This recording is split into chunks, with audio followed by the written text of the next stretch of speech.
আমার আল্লাহ তাআলার কোন পরিকল্পনাকে পরিপূর্ণ করার জন্য কোনো টাইম লাগে না, কোনো সময় লাগে না। শুধু তিনি কি করেন? যারা পারেন ঠোঁট মিলিয়ে বলুন, ইন্নামা আমরুহু ইযা আরাদা শাইআন আন ইয়াকুলা লাহু কুন ফায়াকুন। জোরে বলুন আল্লাহু আকবার। আল্লাহ রাব্বুল আলামিন যখন কোনো কাজের সিদ্ধান্ত নিয়ে ফেলেন, সেই সময় শুধু তিনি একটা শব্দ বলেন, কুন। মাইক্রো সেকেন্ডও লাগে না, সঙ্গে সঙ্গে তা হয়ে যায়, সঙ্গে সঙ্গে তা হয়ে যায়। চিন্তা করা যায়, নবনির্বাচিত একটা সরকার 300 আসন সহ, নির্বাচিত না নির্ধারিত আল্লাহ জানে, যাই হোক, তো কল্পনাই করা যায় না। কি একটা সময় চলে আসলো। 5 অগাস্টের দুপুর পর বিকেলবেলা সময় পেলেন মাত্র 45 মিনিট। 45 মিনিট আপনার ব্যাগ গোছাতে হবে, মামু বাড়ি দিল্লি গিয়ে পড়তে হবে, কি ঠিক কিনা? কি সিদ্ধান্ত! সিদ্ধান্ত কার? আসতে বলবেন না কার? ছিল তারা 16 বছর। কত বছর? আর ফেরাউন বেঁচে ছিল 1600 বছর। সংখ্যার কি মিল দেখছেন? হ্যাঁ, বিশাল মিল। কিন্তু ওটা হচ্ছে পুরুষ ফেরাউন, মেল ফেরাউন আর ফিমেল ফেরাউন। সে চেয়েছিল, ফেরাউন চেয়েছিল হত্যার মধ্য দিয়ে ক্ষমতাকে পাকাপোক্ত করব। এরাও চেয়েছিল তাই। আয়না ঘর তো আর এমনি বানায় নাই। যাই হোক, অনেকের গায়ে কথাগুলো লাগতে পারে, হয়তো লেগে যেতে পারে, কিন্তু আমার যে তালিকা করছে আমি না বলে কি করি বলে। এই কালামানিক ওই বিচারপতি 116 জন আলেমের নাম সে তালিকার মধ্যে উঠাইছে। কে এদের কোনো ওয়াজ চলবে না? এরা রাজাকার। বলেন তো, আমার কি রাজাকার মনে হয়? 116 জন তালিকার মধ্যে আমার নামটাও ছিল। তালিকা করলো ওরা, কিন্তু সেই তালিকার জায়গায় থেকে গেল। কালামানিক কই গেল? কালামানিক পালাতে চেয়েও পালাতে পারেনি। এমন একটা সময় আসবে, ইঁদুরের গর্তও খুঁজে পাবা না। কি ঠিক আছে না? কলার পাতা বিছানা, শীত হয়ে পড়ে থাকলো। সিলেটবাসীকে ধন্যবাদ, বিসি শুদ্ধ আউট করে ফেলছে। ভালো। আমাদের দাবি হলো, ওরা যেহেতু আমাদের তালিকা করেছে, আমরা এখন এই দেশে অবস্থান করে আল্লাহর নিয়ামত, আকাশের সূর্য উপভোগ করে, আল্লাহর দেওয়া নিয়ামত সকল কিছু গ্রহণ করে, আল্লাহকে বিশ্বাস করে না যারা নাস্তিক মুরতাদ, ওদের তালিকা আমাদের এখন করার সময় হয়েছে। ওদের তালিকা করার দরকার আছে না নয়?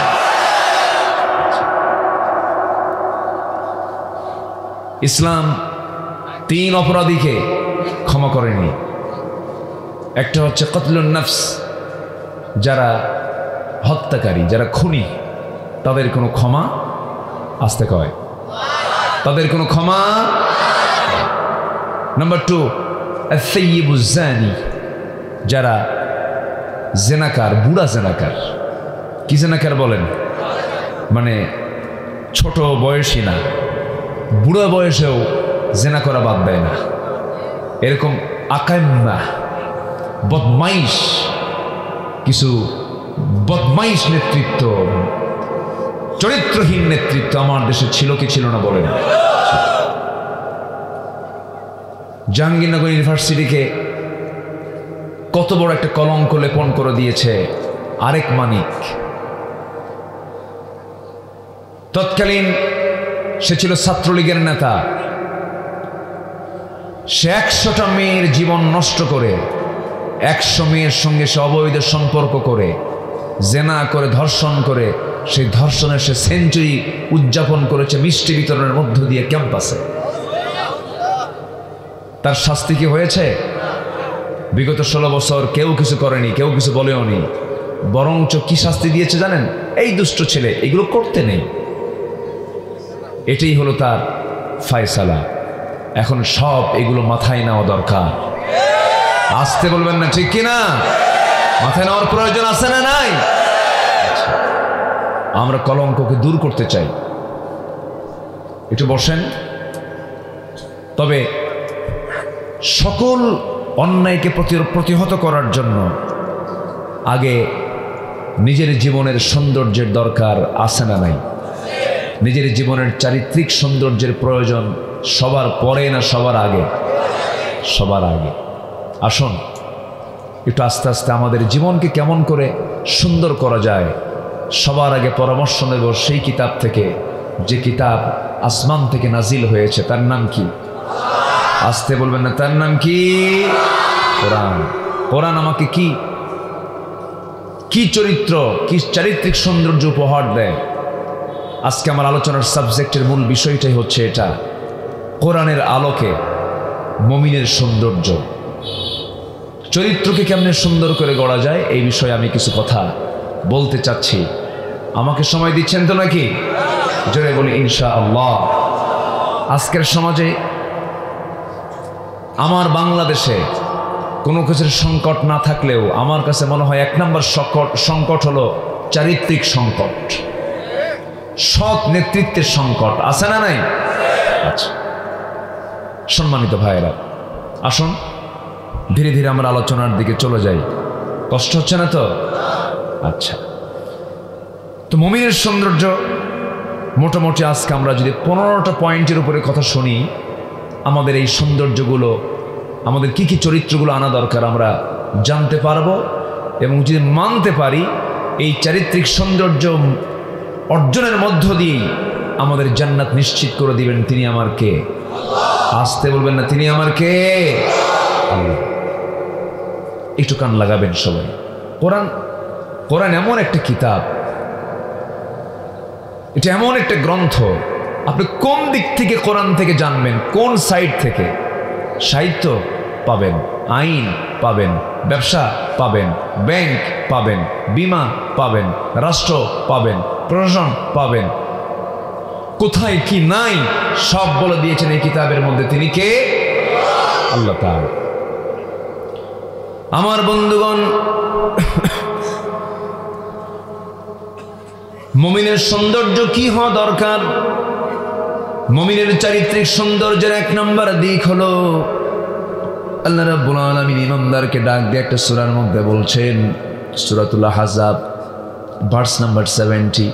আল্লাহ রাব্বুল আলামিন বলেন, ইয়া আইয়ুহাল্লাযীনা আমানু তাকুল্লাহা ওয়া কুলু কওলান সাদীদা يصلح لكم أعمالكم ويغفر لكم ذنوبكم ومن يطع الله ورسوله فقد فاز فوزا عظيما জোরে বলুন আল্লাহু আকবার।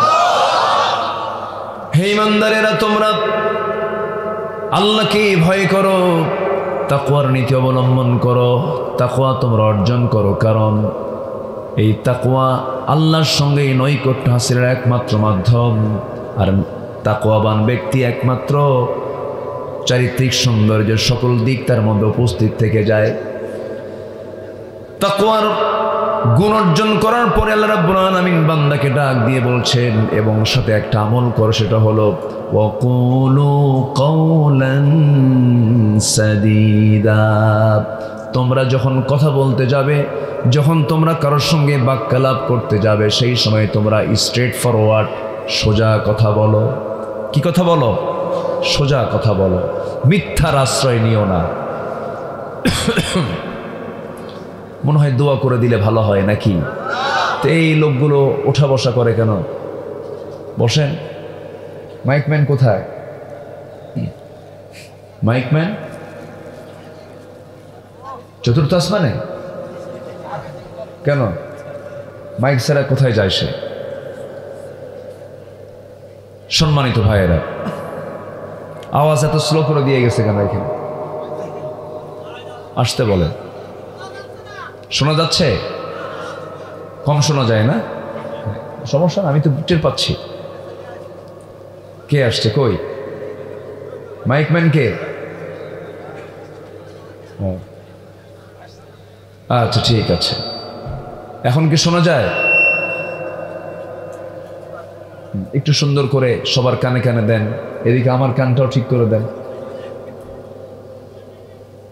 আমি আর কি বলবো, আমি বলতে পারবো তখন যখন মাইক কাভার করতে পারবে, তাই না? এই জন্য এটা সবচেয়ে মাধ্যম, গুরুত্বপূর্ণ মাধ্যম হচ্ছে মাইক। হার্ট অফ মাহফিল, মাহফিলের মূল হচ্ছে মাইক। সম্মানিত ভাইয়েরা, তাহলে আল্লাহ তাআলা বলছেন সত্য কথা বলো। আজকে মুসলমান কি, আমার দেশের মুসলমান যারা, হাসা কয় না মিশা কয়? বলেন, হাসা না মিশা? সত্য বলে বেশি না মিথ্যা বলে বেশি? মিথ্যা বলে বেশি।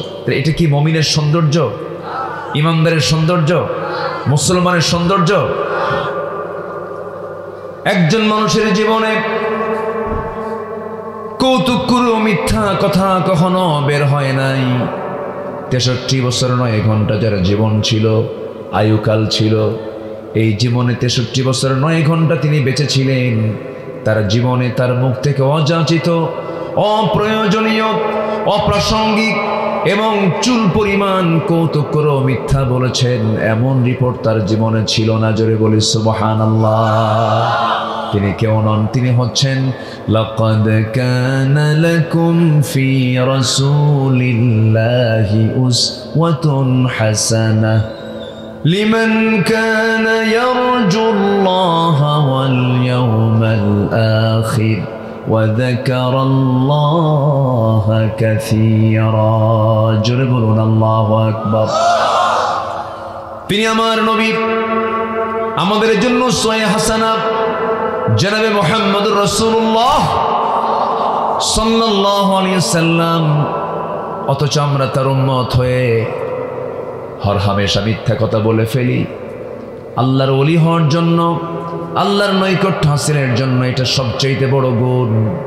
আমি তো মনে করি যে সমস্ত লোকের জীবনে মিথ্যা কথা মুখ থেকে বের হয় না, তারা হচ্ছে জামানার শ্রেষ্ঠ বুজুর্গ মানুষ। যে মুখ দিয়ে মিথ্যা বের হবে না, সেই মুখের দোয়া কবুল করবেন কে? কে কবুল করবেন? আল্লাহ কবুল করবেন। মিথ্যার ধারে পাশে যাওয়া যাবে না।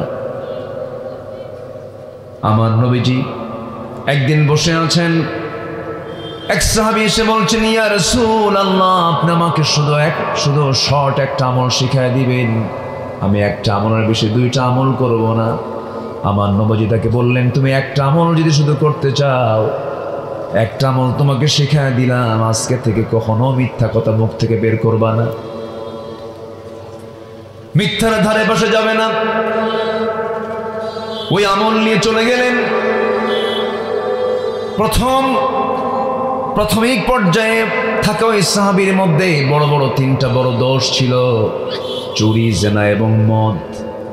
কোনো এক রাতের আধারে কোনো একটা বাড়িতে অবস্থান করে সকালবেলা যখন নবীর কাছে চলে এসেছেন, আমার নবীজি বললেন, তুমি গত রাত্রিতে কোন ঘরের মধ্যে ঢুকেছিলে? সাহাবী বলছেন, ইয়া রাসূলুল্লাহ, আল্লাহর কসম করে বলি আর জীবনে জেনার কাছে যাব না।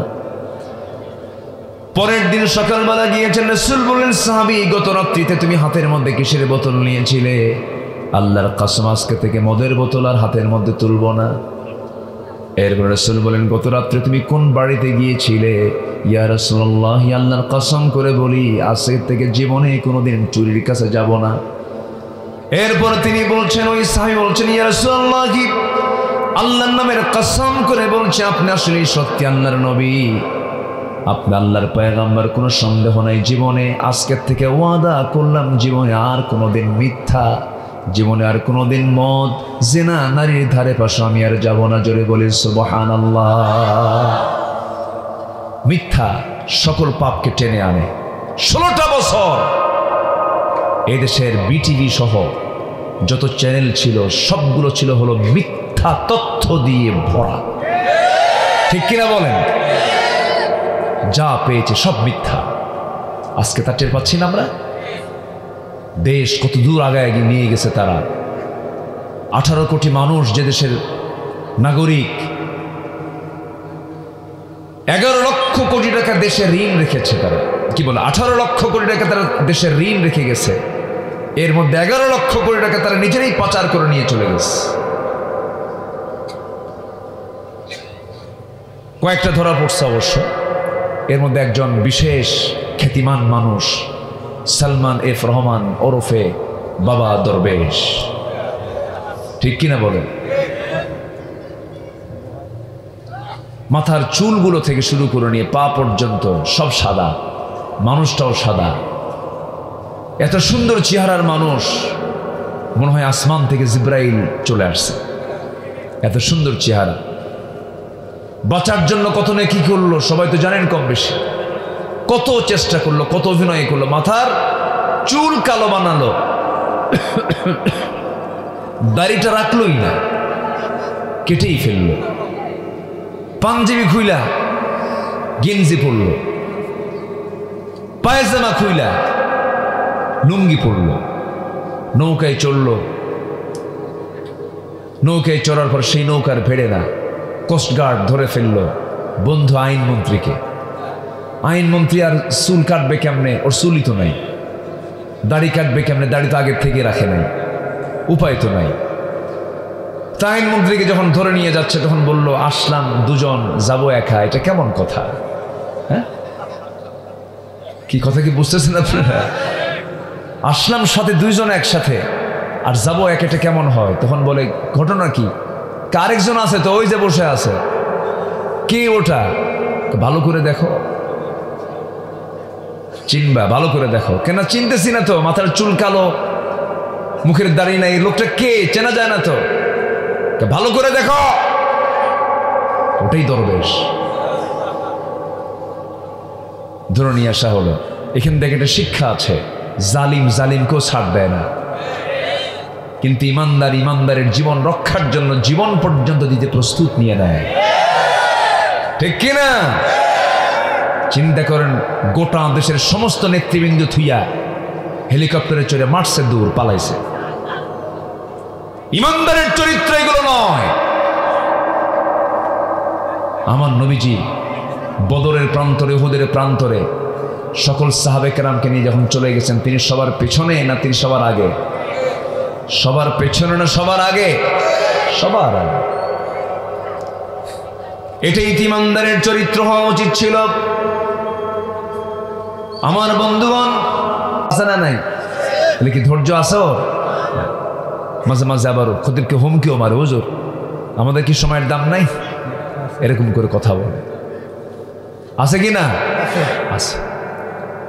সম্মানিত ভাইয়েরা, ধৈর্যের পরিচয় আগে দিতে হবে। ধৈর্য ছাড়া কোনো কিছুই হবে না। বিয়ের এই দাম্পত্যময় জীবনে চরম ধৈর্যের পরিচয় দিতে হয়। প্রায় আমাদের ফোনে ফোন আসে তালাক সংক্রান্ত, প্রায় ম্যাক্সিমাম টাইম এই ফোনটা আসে। সেই তালাক দিতে হবে কাছাকাছি থেকে কথা বলে, স্টেপ বাই স্টেপ। কোরআন যেভাবে তালাক দিতে বলেছে 3 তুহুরে তালাক দিতে হবে, তা না করে আছে মালয়েশিয়া ছেলে, বউ আছে কুষ্টিয়া, হ্যাঁ বেসে দিয়া, ওখান থেকে ফোনে ফোনে ভিডিও কলে কথা বলতে বলতে কি যেন নিয়ে গন্ডগোল লাগছে। একসঙ্গে রাগের ঠেলায় বলে দিছে, যা তোরে 100 তালাক দিয়ে দিলাম। আওয়াজ বাড়ান তো, এত শক্তি লাগতেছে কেন? 100 তালাক দিয়ে দিলাম। তালাক টালাক দিয়া আমাদের ফোন দিয়ে বলে, হুজুর কাম তো সারছে, কি বউরে তালাক দিছি। কেমন করে? হুজুর 100 তালাক দিছি। তালাক কি 100 আছে? 100 তালাক হয়? আত-তালাকু মাররাতান। এরকম হচ্ছে, কেবলই মোবাইল করলে, এই যে কেবলই মোবাইল করছে, ঢাকা থেকে একজন সমস্যা করছে। প্রায় প্রায় এই অবস্থা হচ্ছে। এই কথাটা বলা দরকার। এই কথাটা যাওয়া দরকার, এটা ঘন ঘন যাওয়া দরকার। অসংখ্য পরিবার আছে যারা স্বামী স্ত্রীর পরিচয় দিয়ে সংসার করছে, কিন্তু এই সমস্ত তালাকের কারণে জেনা হচ্ছে, জেনা হচ্ছে, জেনা হচ্ছে। ঠিক কিনা? বাস্তব এটা। অফ, ফ্যান অফ করো, ফ্যান অফ করো। হ্যাঁ, সম্মানিত ভাইয়েরা, এরপরে তালাক টালাক দিয়া পরে আমাদের ফোন দিয়ে বলে, হুজুর কাম তো সারছে, এই করছে। কি বলছেন হুজুর? 100 তালাক দিছি, সাথে শাশুড়িও তালাক দিছি। শাশুড়ি তালাক হয়? শাশুড়ি তালাক হয়, তালাক তো হয়। কেন? কে শাশুড়ির উপর রাগটা আরো বেশি দিল। শেষ পর্যন্ত বলে ফেললো, হুজুর ভুল তো করেই ফেলছি, এখন কি করা যায়? এটাকে নেওয়ার কি কোনো সুযোগ টুযোগ আছে? এই সমস্ত কথাগুলো আমাদেরকে বলে, মানে অকাম করবে ওরা, ফায়সালা দেব আমরা। বুঝলেন নাই? এগুলো করা ঠিক না, এগুলো হারাম। এগুলো কি বলেন তো? হারাম। আল্লাহ তুমি বিকৃত পন্থা থেকে যাদেরকে হেফাজত করো, জোরে বলি আল্লাহুম্মা আমিন। ধৈর্য থাকতে হবে, ক্ষমা থাকতে হবে।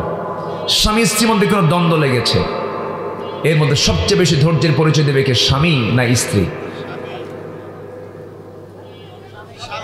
সব চুপ করে আছে, হুজুর কিচ্ছু কম না, কারণ পাশে বউ বসে অস শুনতেছে। বলেন, হঠাৎ করে আমার ঠান্ডা লাগছে, কফ বুকে জমা হয়ে আছে, খুব কষ্ট করে চাপ প্রয়োগ করে আমাকে কথা বলতে হচ্ছে। একটু আমাকে সময় দেবেন, আর একটু সময় বলেই আমি 15টা পয়েন্ট শেষ হবে, আমার আলোচনাও শেষ হয়ে যাবে। জোরে বলি ইনশাআল্লাহ। এখন ধৈর্যের পরিচয় দেবে বেশি কে? স্ত্রী না স্বামী? স্বামী।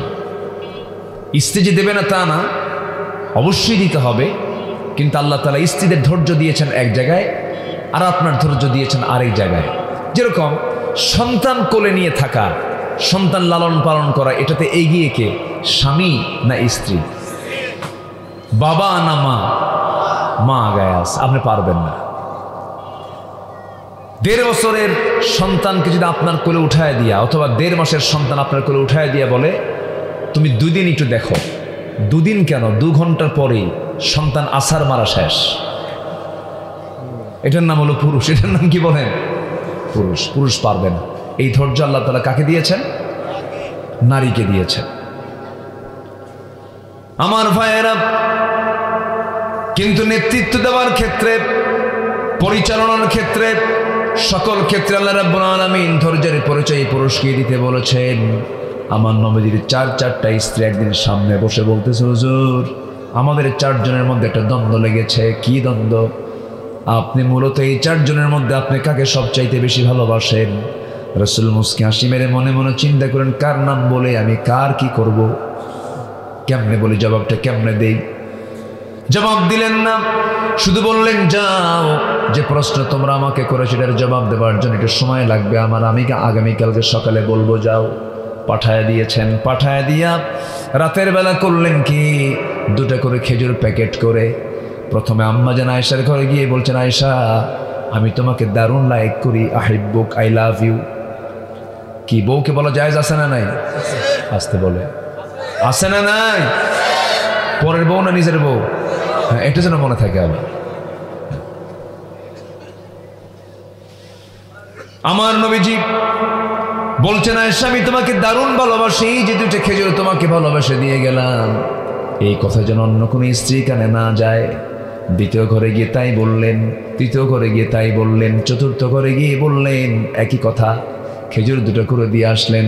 পরের দিন সকালবেলা 4 জন স্ত্রী বুক ভরা আশা নিয়ে মনে মনে ভাবতেছে, হুজুর আজকে আমার কথা বলবেন। ঘরের মধ্যে আমার নবীজি 4 স্ত্রীকে নিয়ে বসলেন। এবার বলতেছে, হুজুর আপনি বলবেন আজকে আমাদেরকে আপনি কাকে সবচেয়ে বেশি ভালোবাসেন? রাসূল বলছেন, আমি তাকেই সবচেয়ে বেশি ভালোবাসি যাকে গত রাত্রিতে লুকায় লুকায় 2টা খেজুর দিয়ে আসছি। যা সরকার, সুবহানাল্লাহ। কি কথা বোঝা গেল? এটার নাম হচ্ছে ব্যালেন্স, ধৈর্য, ইনসাফ। আল্লাহু আকবার বলেন।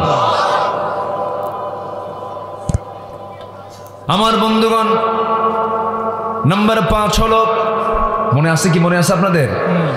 নাম্বার 1 হলো সত্য কথা বলা, নাম্বার 2 হলো আমানত রক্ষা করা, নাম্বার 3 হলো ইনসাফ কায়েম করা, নাম্বার 4 হলো ধৈর্য ক্ষমার দৃষ্টান্ত উপস্থাপন করা, নাম্বার 5 হলো আল্লাহর ভয়ে কাঁদতে কাঁদতে সেজদায় লুটিয়ে পড়া। আল্লাহর জন্য কাঁদতে হবে। এই পৃথিবীতে আল্লাহ ছাড়া যে অন্যের কাছে কান্দে সে লস। সে কি লস? বইয়ের জন্য কাঁদবেন লস, মেয়ের জন্য কাঁদবেন লস, ছেলের জন্য কাঁদবেন লস, সম্পদের জন্য কাঁদবেন লস, দুনিয়ার যার জন্য আপনি কান্নাকাটি করবেন সব লস প্রজেক্ট। কিন্তু একটা কান্নায় উপকারে আসবে, যে আল্লাহর ভয়ে কাঁদবে, লুটিয়ে পড়বে, সেজদায় পড়বে, ওই এক ফোঁটা চোখের পানি যদি আল্লাহর দরবারে মঞ্জুর হয়ে যায়, 7টা জাহান্নাম নিভে দিয়ে আল্লাহ রাব্বুল আলামিন তাকে জান্নাত দিয়ে দিবে।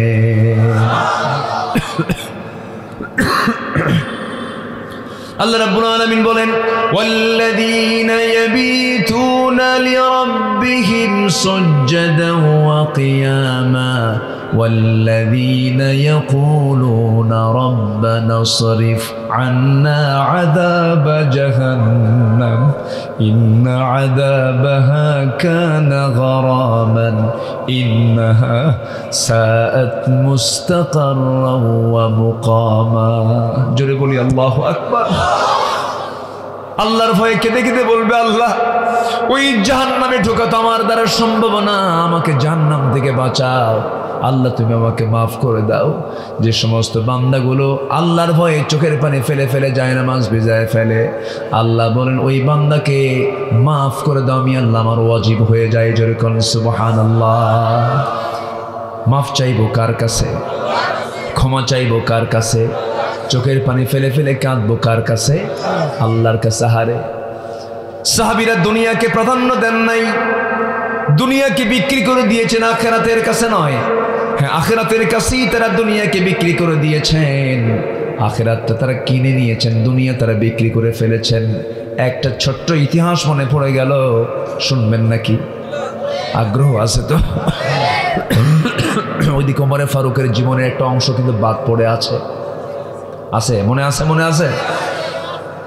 আমার বন্ধুগণ, কি ছিল তাদের সোনালী জীবন?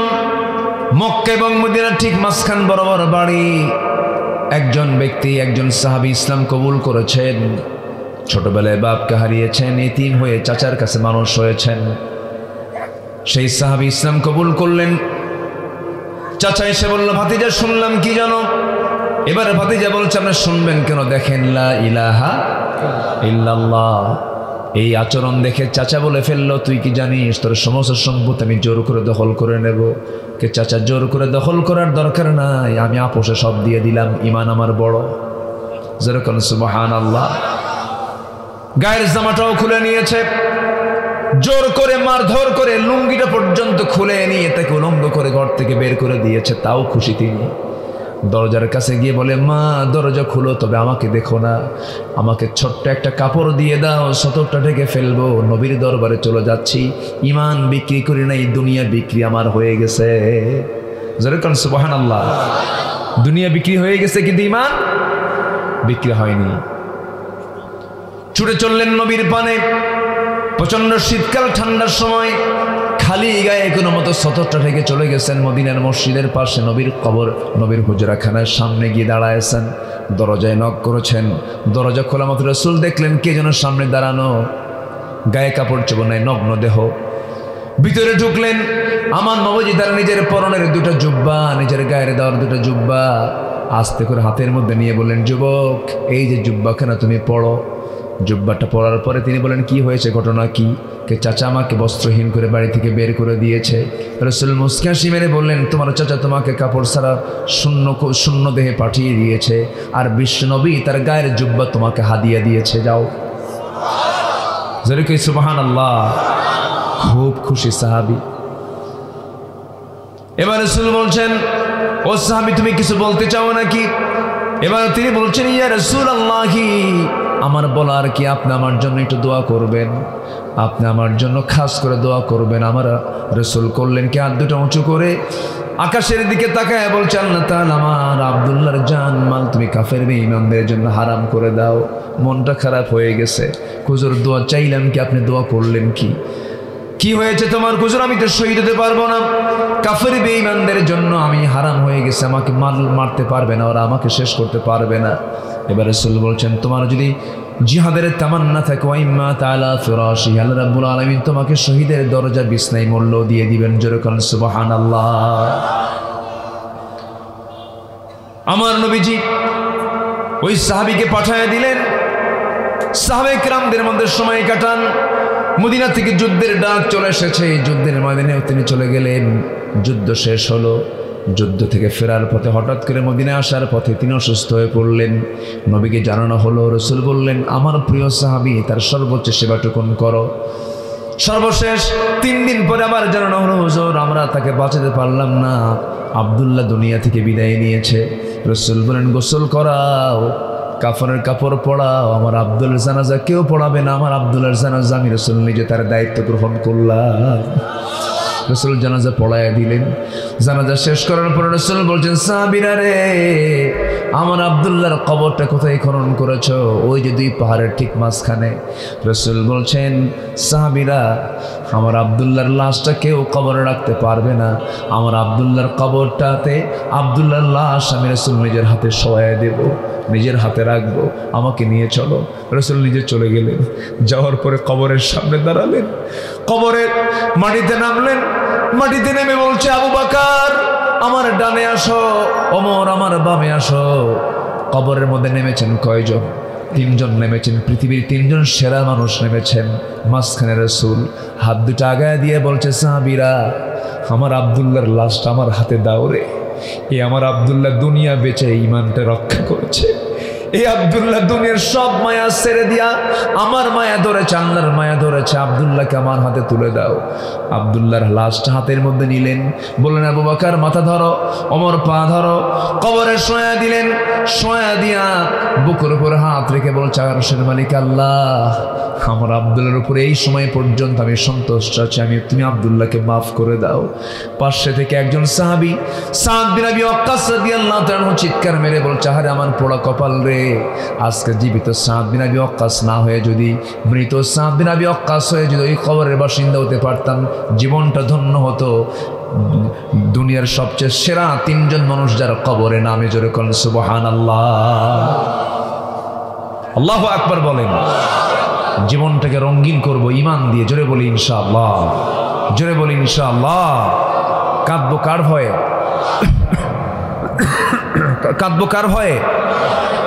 আল্লাহ রাব্বুল আলামিন বলেন ওয়ায়াখিরুনা লিলআযকানি ইয়াবকুনা ওয়ায়াজিদুহুম খুশুআ। জোরে বলুন আল্লাহু আকবার। নাম্বার 6 হলো মুমিনরা একে অপরের প্রতি বিনয়ের বাহু প্রসারিত করবে। اخفض جناحك لمن اتبعك من المؤمنين। জোরে বলুন আল্লাহু আকবার। পরস্পরে আমরা শত্রু হব না বন্ধু হব? বলেন শত্রু হব না বন্ধু হব? বন্ধু হব। মুমিনরা শান্তি প্রতিষ্ঠাকারী হবে না অশান্তি প্রতিষ্ঠাকারী হবে? শান্তি প্রতিষ্ঠাকারী হবে। ওয়া ইন কষ্ট হচ্ছে মনে হয় নাকি? হ্যাঁ, আমি যে আয়াত বলতেছি বিরক্ত হচ্ছেন না তো? হ্যাঁ জি আলহামদুলিল্লাহ। বিগত 16 বছর আয়াতবিহীন কিছু বক্তব্য হয়েছিল, ঠিক কিনা বলেন? মঞ্চে উঠেছিল, নাচানাচি করতো, আর ভেস্কি কেটে কেটে আলেমদের বিরুদ্ধে কথা বলতো। আল্লামা সৈয়দ কামালউদ্দিন জাফরির মতো ব্যক্তিকে নিয়ে বাজে কথা বলেছে। ওই যে ব্রাহ্মণবাড়ি আখাউড়ার কি জানে নাম ওর, ওই যে আছে না, খালি ডিজে গান টান গাইতো, যে কি, হ্যাঁ বদমাই সেগুলো।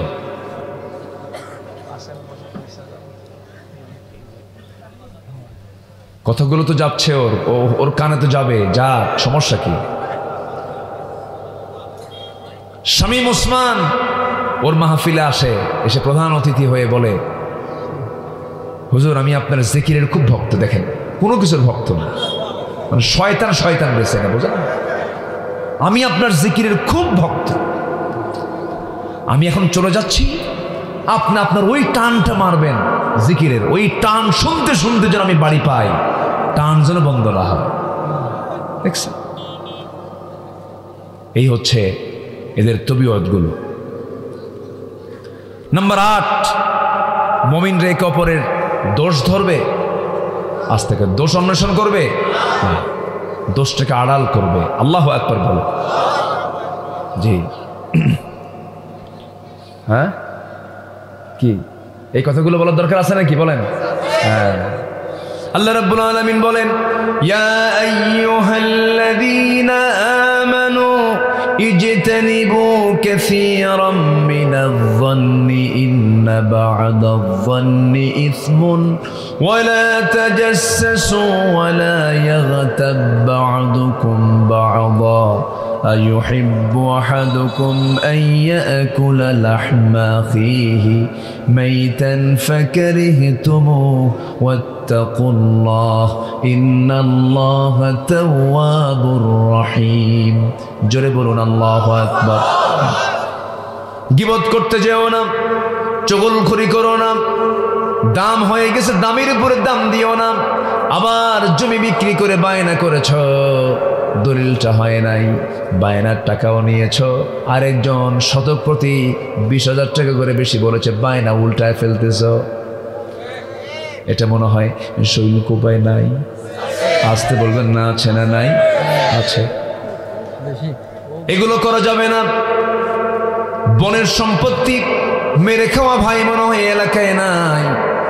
আসতে বলবেন না, আছে না নাই? বনের সম্পত্তি কেমনে মেরে খায় দেখেন। বনের সম্পত্তি ভাইয়ের সমান পাবে না, তবে অর্ধেক পেয়ে যাবে। কিন্তু রাস্তার ধারের জমির দাম একসময় ছিল কম, বিলের সিলের জমির দাম ছিল বেশি, ধানি জমির দাম ছিল বেশি, কিন্তু এখন রাস্তার ধারে দাম বেশি না ধানি জমির দাম বেশি? রাস্তার ধারে। ভাইরা করে কি, সব জমিগুলো রাস্তার ধারে সবগুলো দলিল করে নিয়ে বন্ধের অংশ ফেলায় দেয় বিলের ভিতরে, যেন কোনোদিন বিক্রি না হয়, কেউ কিনতে না যায়, শেষমেশ যেন বাধ্য হয় ভাইয়ের কাছে দিতে। তুমি কৌশল করতেছো, কেউ না বুঝলেও বোঝার পিছনে একজন আছেন, তিনি আমার কে। বন্ধের সঙ্গে কথা পর্যন্ত বলো না, কথা বললেই তো জমি দিতে হবে, বের করে দিতে হবে। মাঝে মাঝে আবার দাওয়াত দেয়, দাওয়াত দিয়ে নিয়ে এসে বাড়িতে বসায়া নাটোরের কাঁচাগোল্লা, বগুড়ার দই, টাঙ্গাইলের চমচম, কুমিল্লার রসমালাই, যশোরের খই, এই সমস্ত সবগুলো এক জায়গায় করে পাশে বসায়া বোনকে সুন্দর করে ওয়াজ শোনায় দেয়। ভাই তার বোনকে বলছে, বোন একটা ওয়াজ করি কি, অংশ নিলে কিন্তু ধ্বংস হয়। দেখছেন কি ওয়াজটা দিল, আছে না নাই বলেন? এই সমস্ত আচরণ যারা করবে, এগুলো ইমানদারের আচরণ নয়, এগুলো বাদ দিতে হবে, স্ট্রেট ফরওয়ার্ড হয়ে যেতে হবে। ইমানদার কখনো কাউকে ঠকাতে পারে না, আমানতের খেয়ানত করতে পারে না। আমার বন্ধুগণ, পরস্পর দোষারোপ করবে না, দোষ অন্বেষণ করবে না। নাম্বার 9 হলো অসহায় অভাবী যারা, তাদের পাশে দাঁড়াবে। অসহায় যারা, তাদের পাশে দাঁড়াবে। ওয়ায়ুতঈমুনা আত-তাআমা আলা হুব্বিহি মিসকিনান ওয়া ইয়াতীমান ওয়া আসীরা। জোরে বলুন আল্লাহু আকবার। নাম্বার 10 হলো সৎকর্মী এবং তাকওয়া যারা, তাকওয়ায় তারা পরস্পরকে সাহায্য করবে। সৎকর্ম এবং তাকওয়ার কাজে পরস্পরকে সাহায্য করতে হবে। আল্লাহ রাব্বুল আলামিন বলছেন, ওয়া তাআওয়ানু আলাল বিররি ওয়াত তাকওয়া ওয়া লা তাআওয়ানু আলাল ইসমি ওয়াল উদওয়ান। জোরে বলুন আল্লাহু আকবার। এরপর আল্লাহ রাব্বুল আলামিন নম্বর 11 বলেছেন, আত্মীয়ের হক যারা আদায় করবে, এগুলো সবচেয়ে বড় গুণগত দিক। নিজের বোনের খবর রাখে না, ভাইয়ের খবর রাখে না, ধর্ম ভাই বানায়, ধর্ম মা বানায়, ধর্ম বোন বানায়, আছে না নাই বলেন? আচ্ছা, এগুলো হালাল না হারাম? বলেন হালাল না হারাম? হারাম। নম্বর 12 হলো মানুষের সাথে সুন্দর কথা বলবে, ওয়াকুলু লিন-নাসি হুসনা। নম্বর 13 হলো জমিনে নম্রভাবে চলবে, বিনয়ী হয়ে চলবে। ক্ষমতার মসনদ পেয়ে বাস ভাববে না আমি বিশাল বড় কিছু হয়ে গেছে। খেলে থানায় ফোন মারতো, কিসে ফোন মারতো বলেন? খেলে থানায় ফোন মারতো। ফোন কি দেবো? পুলিশ কি পাঠাবো? এগুলো কি করছে কি করে নাই বলেন? আল্লাহ রাব্বুল আলামিন বলছেন না, ইমানদাররা এগুলো করবে না। ওয়া ইবাদুর রাহমানিল্লাযীনা ইয়ামশুনা আলাল আরদি হাওনা ওয়া ইযা খাতাবাহুমুল জাহিলুনা ক্বালু সালামা। নাম্বার 14 এবং 15 যারা দুঃসময়ে আল্লাহর পথে ব্যয় করবে। নাম্বার 15, যারা রাগকে নিয়ন্ত্রণ করবে। আল্লাহ রাব্বুল আলামিন এই সমস্ত মুহসিন বান্দাদেরকে দারুণ ভালোবাসেন। আর ভালোবাসেন যাকে জাহান্নাম দিবেন না জান্নাত দিবেন। বলেন বলেন, জাহান্নাম না জান্নাত? আল্লাহ রাব্বুল আলামিন বলেন, আল্লাযীনা ইউনফিকুনা ফিস সাররাই ওয়াদ দাররাই ওয়াল কাযিমিনাল গায়য والعافين والعافين عن الناس والله يحب المحسنين। জোরে বলুন আল্লাহু আকবার। যারা গোপনে দান করে, প্রকাশ্যে দান করে, সচ্ছলতায় দান করে, অসচ্ছলতায় দান করে, থাকলেও দান করে, না থাকলেও যা আছে তা থেকে দিয়ে দেয়, দান করে, মানুষকে মাফ করে দেয়, আল্লাহ সেই সমস্ত মুহসিন বান্দাদেরকে ভালোবাসেন এবং তাদেরকে জান্নাতের ঘোষণা দিয়ে দিয়েছেন। যেরকম সুবহানাল্লাহ। মোট কয়টা হলো বলেন? আসতে বলবেন না, কয়টা বলেন? হয়তো অনেকের মনে থাকবে না, রেকর্ড আছে, রেকর্ড হয়ে যাচ্ছে, সবাই আপনারা এটা মাথায় নিয়ে রাখবেন। আমার বন্ধুগণ, এই পরামর্শগুলো আমার নয়, আমি আব্দুল্লাহ, আমার নয়। আমার এই পরামর্শগুলো কার পরামর্শ? আসতে বলবেন না, কার পরামর্শ? আল্লাহর পরামর্শ। আমার নবীজি করলেন কি, ওই সাহাবী আব্দুল্লাহর বিদায়টা দিয়ে আসলেন। আমার বন্ধুগণ, ওই আব্দুল্লাহর মতো জীবন সাজাতে হবে, ওমরের মতো জীবন সাজাতে হবে, সাহাবে কেরামদের মতো জীবন সাজাতে হবে। যদি আমরা সাজাতে পারি, আমার বন্ধুগণ, ওই সমস্ত সাহাবীরা দুনিয়াতে বসে জান্নাতের সংবাদ পেয়েছেন, এমনি এমনি পান নাই। তাদের মূল লক্ষ্য ছিল দুনিয়া না আখিরাত। দুনিয়া না আখিরাত। আখিরাতের জন্য নামাজ পড়ার দরকার আছে না নাই বলেন? নামাজ হবে কয় ওয়াক্ত? 5 ওয়াক্ত নামাজ পড়তে রাজি আছেন? কার একটা হাত তুলে দেখান দেখি।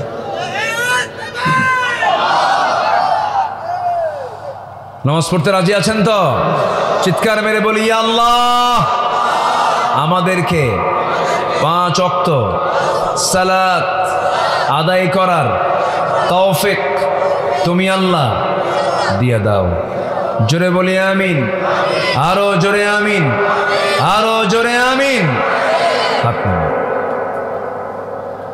আশপাশে মাইয়াত শুয়ে আছেন, কবরবাসী আছেন, আমরা তাদের জন্য দোয়া করব। অনেক রাত হয়েছে, সব দিকে আমরা খেয়াল করব। আসেন আমরা নামাজের মতো করে বসি। আমরা চাইবো কার কাছে? আল্লাহর কাছে আমরা চাই।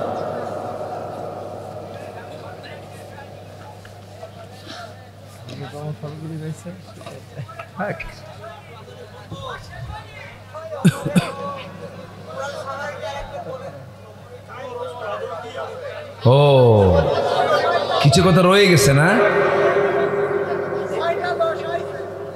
হ্যাঁ, এত সুন্দর ভাষা আপনাদের, আলহামদুলিল্লাহ। খুব মিষ্টি ভাষা আপনাদের, খুব ভালো লাগে ভাষাগুলো, অনেক সুন্দর, শিরিন, অর্থাৎ সুইট ল্যাঙ্গুয়েজ আপনাদের। বলি আলহামদুলিল্লাহ, খুব ভালো, আলহামদুলিল্লাহ। আল্লাহ আপনাদের ভাষার মধ্যে বরকত দিয়েছেন, আল্লাহ আপনাদের কথার মধ্যে বরকত দিয়ে দেন। কথার মধ্যে বরকত হচ্ছে সত্য কথা যেন আসে মুখ থেকে। আল্লাহ কবুল করুন। জোরে বলি আল্লাহুম্মা আমিন। সম্মানিত ভাইয়েরা, ওমর ফারুক রাদিয়াল্লাহু আনহু, এটা তো বলা হয়েছেই, প্রায় হয়েই গেছে।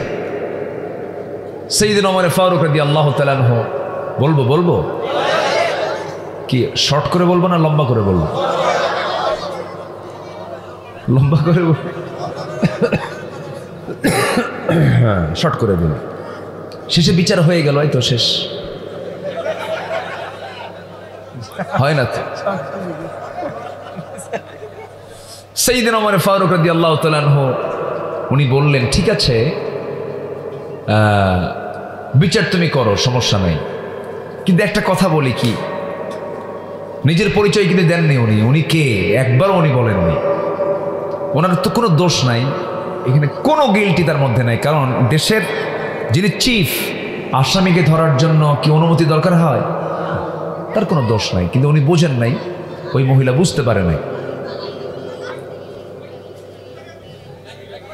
ওমর ফারুক রাদিয়াল্লাহু তাআলা আনহু তিনি বললেন, ঠিক আছে আমি দোষ করেছি, ভালো কথা, কিন্তু তুমি কেন গুনগুন করে গান গাও?